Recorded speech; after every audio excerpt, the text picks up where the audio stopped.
بسم اللہ الرحمن الرحیم۔ میں ہوں محمد اشرف اور آپ دیکھ رہے ہیں B4U۔ آج ہم بات کر رہے ہیں نظریہ پاکستان سے متعلق۔ نظریہ پاکستان اور ہم مسلمانوں نے برصغیر پر تقریباً 1000 سال حکمرانی کی، جس میں انہوں نے عدل و انصاف اور فراخ دلی کے اعلیٰ مثالیں قائم کی، لیکن رفتہ رفتہ مسلمان علم دین سے دور ہو گئے اور اپنا تشخص بھی کھو دیا۔ مسلمانوں کے پاس جو اچھی تربیت اور اعلیٰ اخلاق کا سرمایہ تھا وہ سب انہوں نے گنوا دیا۔ انگریز اور ہندو اقوام پوری طرح مسلمانوں پر قابض ہو گئیں اور یہاں سے مسلمانوں کے زوال کا سفر شروع ہوا۔ ہندوؤں اور انگریزوں نے ظلم و تشدد اور بربریت کی مدد سے حکمرانی کرنے والی قوم کو غلام بنا لیا۔ مسلمان ہندوؤں کی نظر میں ایک حقیر اقلیت بن کر زندہ رہنا اپنا مقدس سمجھتے تھے۔ مسلمان غلامی کی زنجیروں سے قید تھے۔ مسلمان معاشرے میں جہاں اندھیرا ہی اندھیرا تھا، وہاں علامہ اقبال روشنی بن کر آئے اور ان نے آزادی کا خواب دیکھا۔ جب قائد اعظم نے ہندوؤں کا مسلمانوں کے ساتھ جارحانہ رویہ دیکھا تو وہ بھی اس بات کے قائل ہو گئے کہ ہندوؤں اور مسلمان دو الگ الگ قومیں ہیں اور ان کا تصور حیات ایک دوسرے سے مختلف ہے۔ ان دونوں قوموں کی سوچ، ان کے رسم و رواج، تہذیب و ثقافت اور رہن سہن کے انداز ایک دوسرے سے مختلف ہیں۔ مسلمان ہر اعتبار سے ایک علیحدہ قوم ہیں اور انہیں اپنا وطن، اپنا علاقہ اور اپنی ریاست ملنی چاہیے۔ جہاں علامہ اقبال رحمۃ اللہ علیہ نے اپنے قلم سے مسلمانوں کے ذہن میں ایک الگ وطن کا نقشہ تخلیق کیا، وہاں قائد اعظم رحمۃ اللہ علیہ نے مسلمانوں کو تغافل کی نیند سے جگایا اور انہیں ہندوؤں اور انگریزوں کی سازشوں سے آگاہ کیا۔ قائد اعظم رحمۃ اللہ علیہ اور دیگر رہنماؤں کی کوششوں سے مسلمانوں کی آزادی کے لیے تحریک چلائی گئی اور مسلمانوں کے حقوق کے مطالبات کیے گئے۔ چودھری رحمت علی نے مسلمانوں کے لیے الگ وطن کا نام پاکستان تجویز کیا۔ قائد اعظم کی قیادت میں 23 مارچ 1940 کو منٹو پارک، اقبال پارک کی مہکتی فضاؤں میں ایک عظیم الشان اور تاریخی جلسہ منعقد ہوا، جس میں مسلمانوں نے دو قومی نظریہ کی بنیاد پر ایک علیحدہ مملکت کا مطالبہ کیا، تو اس کے ساتھ ہی یہ بھی بتایا اور وضاحت کی کہ وہ پاکستان کیوں اور کیسا چاہتے ہیں، جس کو قرارداد پاکستان کا نام دیا گیا۔ اس قرارداد میں بنائے جانے والے نکات اس قدر واضح اور مؤثر تھے کہ مسلمانوں نے محض 7 برس کے قلیل عرصہ میں 14 اگست 1947 کو تشکیل پاکستان کے خواب کو حقیقت میں بدل دیا، جہاں ملک کے قیام کے وقت مکمل اور مؤثر نظریہ کا ہر پاکستانی قائل تھا اور جس پر ہر شخص کا ایمان تھا۔ آج ہم نے انہی نظریات کو بھلا دیا ہے۔ یہی ہماری بدقسمتی ہے کہ برسوں کے ناکام تجربات کے بعد بھی ہم اپنے آپ کو تبدیل کیے بغیر قومی سطح پر تبدیلی کے خواہاں ہیں اور حصول منظر کی تلاش میں سرگرداں ہیں۔ اپنے قومی نظریات کو پس پشت ڈال کر کوئی ملک ترقی یافتہ نہیں بن سکتا۔ نظریہ پاکستان کے متن کا سب سے اہم نقطہ یہ تھا کہ ہمیں ایسی اسلامی اور فلاحی ریاست قائم کرنی ہے جہاں مسلمان اپنی زندگیاں بسر کرنے میں آزاد ہوں، جہاں انہیں تمام حقوق فراہم کیے جائیں، جہاں ان کا ایمان سلامت رہے۔ صد افسوس یہ کیسا پاکستان ہے جہاں سزا تو ہے لیکن انصاف نہیں۔ یہ کیسا معاشرہ ہے جہاں وعدوں کا کوئی مان نہیں رکھا جاتا، جہاں کسی کی امیدوں کو بڑی سے بے رحمی سے پانی کی طرح بہا دیا جاتا ہے، جہاں چند پیسوں کی خاطر ایمان بیچ دیا جاتا ہے۔ ہم نے خود کو خود ہی فنا کر لیا ہے۔ ہماری دعاؤں میں وہ تاثیر نہیں جس سے تقدیریں بدل جاتی ہیں۔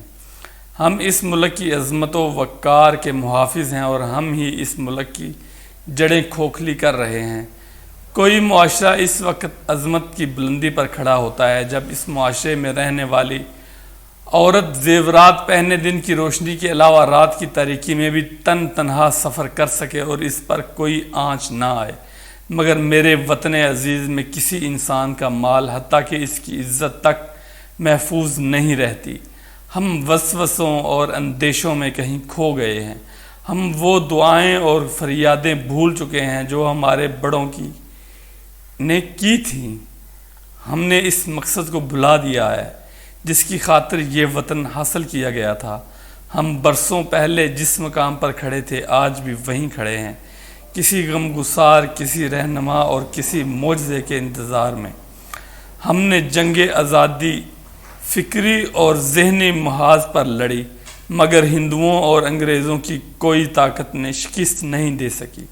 لیکن افسوس، آج افکار، تہذیب و ثقافت اور رسم و رواج پر مشرق و مغرب پوری طرح قابض ہو چکا ہے۔ ہم سچے مسلمان ہونے کے باوجود اپنے حقوق و فرائض سے غافل ہیں۔ ہم یہ بھول چکے ہیں کہ ہماری اپنی پہچان ہے اور اقوام عالم میں سب سے جدا اور منفرد حیثیت ہے۔ آج ہمارے لیے یہی لمحہ فکریہ ہے کہ ہم نے اپنی ذاتی مسلطوں اور منافقوں کی وجہ سے ان اصل مقاصد کو فراموش کر دیا ہے جس کی بنیاد پر پاکستان بنا تھا۔ ہم نظریہ پاکستان کے عظیم مقاصد کو بھول کر اس کی عظمت کی توہین کر رہے ہیں۔ ہم قیام پاکستان سے لے کر اب تک کامیابیوں کے مینار قائم نہیں کر سکے۔ ہمارے خواب اور عہدے راستے میں آنے والی رکاوٹوں کو دیکھ کر ریزہ ریزہ ہو کر بکھر جاتے ہیں، لیکن اب یہ ہم پر منحصر ہے کہ ہم راستے میں آنے والے پتھروں کو پاش پاش کرتے ہوئے اپنی حقیقی منزل کی طرف گامزن ہوتے ہیں اور پاکستان کی مقدس سرزمین پر عظمتوں کے جھنڈے گاڑ دیتے ہیں، یا ان پتھروں کو دیکھ کر واپس پلٹ جاتے ہیں۔ ہم سچے مسلمان ہیں، ہم عظیم پاکستان کے عظیم پاکستانی ہیں۔ ہمیں عظمتوں کا پرچار کرنا ہے، ہمیں اپنے اسلاف کی قربانیوں کو نہیں بھولنا، ہمیں احسان فراموش قوم نہیں بننا، ہمیں عالم اسلام میں اپنا کھویا ہوا مقام حاصل کرنا ہے۔ ہمیں زندگی کے بدترین حالات میں بھی تابناک مستقبل کے خواب دیکھنے ہیں۔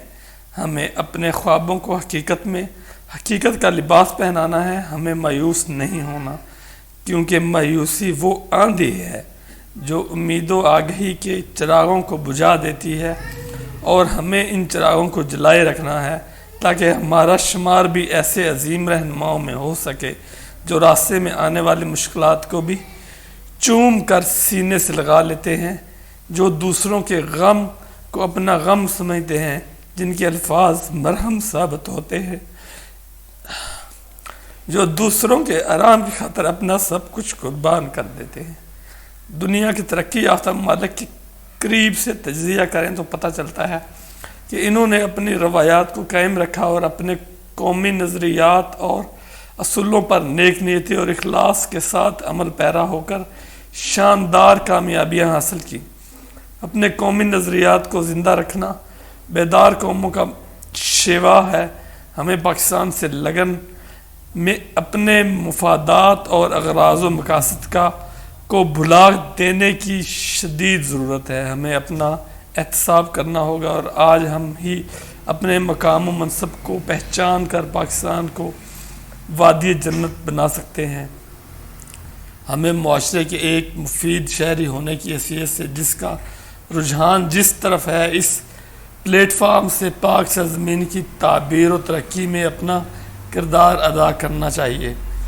ان برسوں میں جہاں ہم نے ملک کو بدلنے اور غم کو اور عوام کو باوقار طریقے سے حقوق اور زندگی کی تمام تر سہولیات فراہم کرنے کے وعدے کیے تھے، آج ہم ان وعدوں کو پورا کرنے کا خود سے وعدہ کرتے ہیں۔ میں دعا گو ہوں کہ اللہ تبارک تعالیٰ کی کریم ذات ہمارے پیارے پاکستان پر اپنی رحمتیں اور برکتیں نازل فرمائے۔ آمین والسلام۔